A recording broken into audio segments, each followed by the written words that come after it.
மக்கள் அனைவருக்கும் வணக்கம். வீடியோக்குள்ளே போகிறதுக்கு முன்னாடி அரசியல் தொடர்பான நிகழ்வுகளை உடனுக்குடன் தெரிஞ்சுக்க மறக்காமல் நம்ம சேனலை சப்ஸ்கிரைப் பண்ணிக்கோங்க. வாங்க மக்களே, வீடியோக்குள்ளே போகலாம். அதாவது எதிர்க்கட்சியில் இருந்து திமுகவில் மொத்தமாக இணைந்தார்கள்.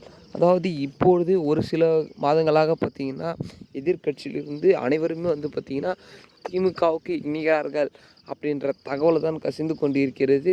இது முழுக்க முழுக்க உண்மை. ஏன் பார்த்தீங்கன்னா வேறு எந்த கட்சியில் இருந்தும் யாரும் இணையவில்லை. ஆனால் பிறர் கட்சிகள் மற்றும் எதிர்கட்சிகள் இருந்து திமுகவில் மட்டும் பார்த்திங்கன்னா நிர்வாகிகள் அமைச்சர்கள் என பலரும் பார்த்திங்கன்னா இணைந்து கொண்டு இருக்கிறார்கள். வேறு எந்த கட்சியிலும் இதுபோல் நடக்கவில்லை.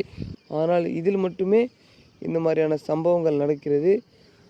ஆகையால் இது ஒரு பெரிய யோசிக்கக்கூடிய விஷயமாக இருக்கிறது.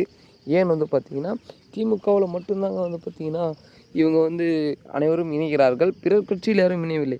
அதாவது ஒரு கட்சியில் பல வருட காலமாக இருந்திருப்பார்கள். ஆனால் அந்த கட்சியில் இருந்து திமுகவுக்கு இணைவது என்றது கட்சியின் அவர்களுடைய கட்சிக்கு அவர்களே துரோகம் செய்வதாக போல் தான் கருதப்படுகிறது.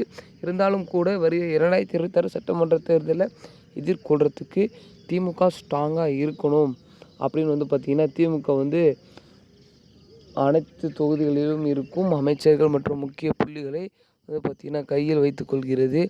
இதனையொட்டி பார்த்திங்கன்னா 2026 சட்டமன்ற தேர்தல் வெல்வதற்கு ஒரு வலுவான கட்சியாக இருக்கிறது நமது திமுக கட்சி.